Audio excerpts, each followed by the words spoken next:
Come on, Winfrey Bony. Score some goal for Swansea. We go wild, wild, wild. Wild, wild, wild. What's up guys, welcome back to my channel. Today, as you can see, we are going to be doing some Premier League 2021 predictions. Make sure to like, subscribe, share, etc. Let me know in the comments below your thoughts on my predictions, whether I've been too nice to some teams, maybe too harsh on others. Also leave your video ideas if you want me to review one of the matches that happens this Saturday. But yeah, let's get into it. We'll start off dead bottom of the table. I've gone for West Brom. They've obviously just come up from the Championship, and until the post-lockdown period, they look to be a decent team. But after that, they've sort of, them and Brentford really, they just sort of crumbled and crumbled as the season went on. And I don't think their business in the transfer market so far has been great. So I put them 20th, but I do believe that because it's their first year, they could survive somehow. 19th, I've gone for Aston Villa. I think even if they keep Grealish, second season syndrome will be too much for them. Their additions in the transfer market haven't been too bad. You know, Ollie Watkins in for about £20 million. You look at Brighton, who signed his teammate and sort of predecessor in a way, Neil Maupay. He managed to get them some goals, but I still don't quite think Villa will have what it takes to stay in the Premier League for a third year. We then move on to 18th position, where I've gone Crystal Palace. Zaha looks like this year maybe he'll actually try it, maybe actually get to leave, as he's been sort of wanting every summer window for these last few years, and I just don't think that Palace have enough quality in their team to survive that, even with players like Maya, who on paper should be a really good player, even with the additions of like Nathan Ferguson and Eberechi Eze. I don't think they'll have enough. In 17th, I've gone for Fulham. I feel like the players, the staff, the club have all been very lucky in realising that they've actually got a second chance to do this new money-ridden Premier League thing correctly this time. And with Scott Parker at the helm, someone who obviously knows the club very well, I think they will just have what it takes, especially with a couple of shrewd signings like Areola and Kenny Tete, just to stay up. In 16th position, I've gone for West Ham. They look like they're having a lot of sort of behind the scenes, shall we say, troubles. And as Spencer FC said in his video, most of their attack is an injury waiting to happen. And then the only one that isn't, Felipe Anderson, doesn't look like he's got his head on in the right place. So West Ham, I think they're going to struggle. They should have the quality to stay up though, with so many England internationals, just general internationals. They should stay up. 15th place, I've gone for Brighton, but they're a team which I feel could be anywhere sort of from maybe even up to 12th down to bottom of the table. For me, Brighton, it's all about whether they can score the goals. They have a solid enough defence. We've seen that. They have lots of quality players like Dunk, Ryan, Ben White, who's obviously very highly rated. I'd put them in 15th, just as sort of a middle ground, but I could see them going up or down from there easily. 14th place, I've gone for Sheffield United, and I think this is maybe slightly high and maybe slightly biased because of their good year last year. I think if they're going anywhere on my list next time, they go down. Their goal, in my opinion, they have too small a percentage of goals coming from their strikers. Too many goals coming from midfield and defence, which aren't really, in my opinion, reliable sources, which is why I've put them down in 14th. And as I said, I can only see them going further down from there. 13th place, I've gone for Leeds United. I've seen lots of people saying Leeds are either going to have a great year, be sort of like in this upper mid-table, 7th to 10th, or they're going to go down. But I feel like they'll stay in the middle ground. They've made some shrewd signings.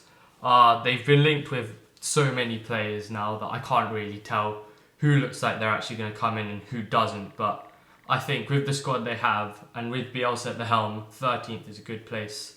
In 12th, I've gone for Burnley.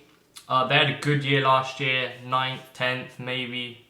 No, I think it was 9th or 10th, but last time Burnley finished so high, they obviously dropped right down to nearly relegation, in that sort of relegation battle. I don't think that will happen this time because they don't have the Europa League football to contend with like they did last time. I still don't think they'll have as good a season though. I can't really think of any signings they've made as well, so that's a bit of a, not great point. 11th place I've gone for Newcastle. This is mainly just because I don't see where they fit in below that. I feel like all the teams 12th down to 20th are sort of all in their right positions. That's sort of filed out with Newcastle ending up in 11th. They made some good signings, to be fair. They've got Callum Wilson. They've got some other good Premier League, ex-Premier League, should I say, players. And I think 11th with Steve Bruce is fine. Southampton are sort of a similar story. Again, not made many signings. I think the only senior move they've made is Pierre-Emile Højbjerg to Tottenham, and then they've also got Kyle Walker-Peters back in on a permanent after his loan.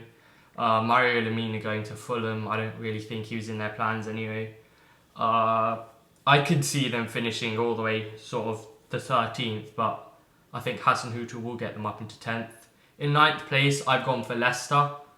Again, I don't think they're going to have as good a year as last year. In terms of major signings, again, I can't really think of one. Maybe Timothy Castagna, but obviously they have lost Ben Chilwell, who I feel is a very, very good left back, especially for someone of his age. He's like 22, 23. So that's obviously a big blow to the defence, and now I just don't think they're going to be able to keep those high performance levels that got them high last year. That's why I put a team like Everton above them. With a good manager in Ancelotti, I think 8th is a very realistic position for them.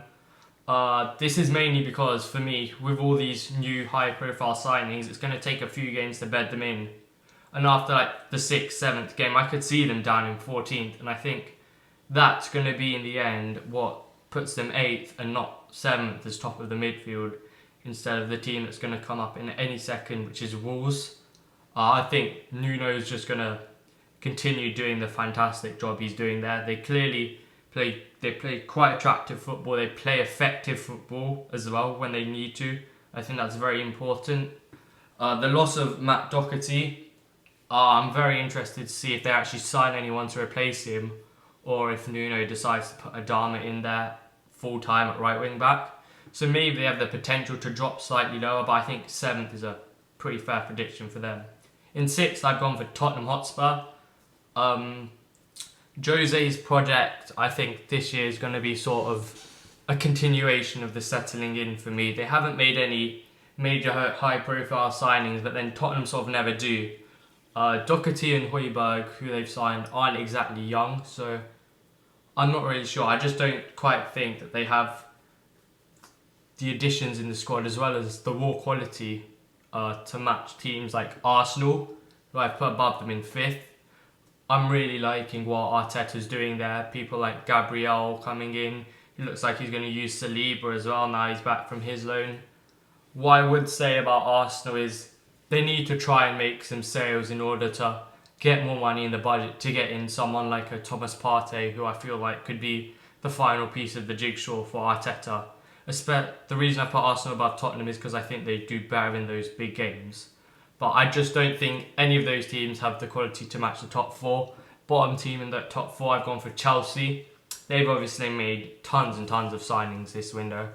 And I think, again, with a more inexperienced manager, shall we say, like Frank Lampard, I think he's going to have more trouble kind of bedding them in. And I think that's what's put them at slightly lower tier to the other teams, as well as I don't think they've improved their defence enough with Chilwell and Mendy. I think they needed a really top tier young defender in there. In 3rd, I've gone for Man United. I think Man United have sort of reversed the problem they had when Oli first came.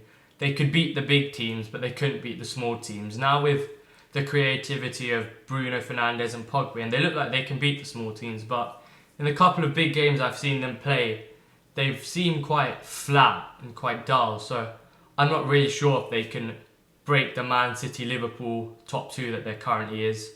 Speaking of that top 2, I put Liverpool in 2nd.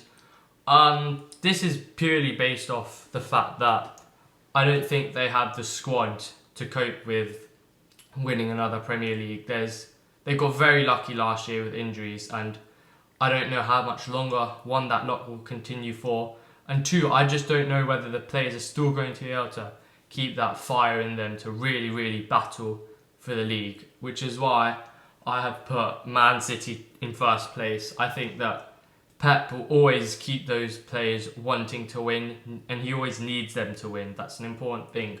If you're a player under Pep and you want to play, you need to win games, and winning games will eventually win you the league.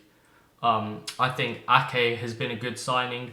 Ferran Torres, I'm very excited to see what he can do in the Premier League, and maybe even Koulibaly coming in. I think that would really shore up our defence, but I think just by sort of process of elimination, I've put them top. That is the video though, guys. Thank you so much for watching. Don't forget to like, subscribe, share and all that good stuff. Make sure that you leave your video ideas in the comments. Tell me games you want me to review, because if you don't tell me now, I won't be able to watch them live and then I can't review them. Also, while you're down there, rate these new slides that I've got off the internet out of 10. I think they're really nice, but I want to hear your opinions. Thanks for watching and goodbye.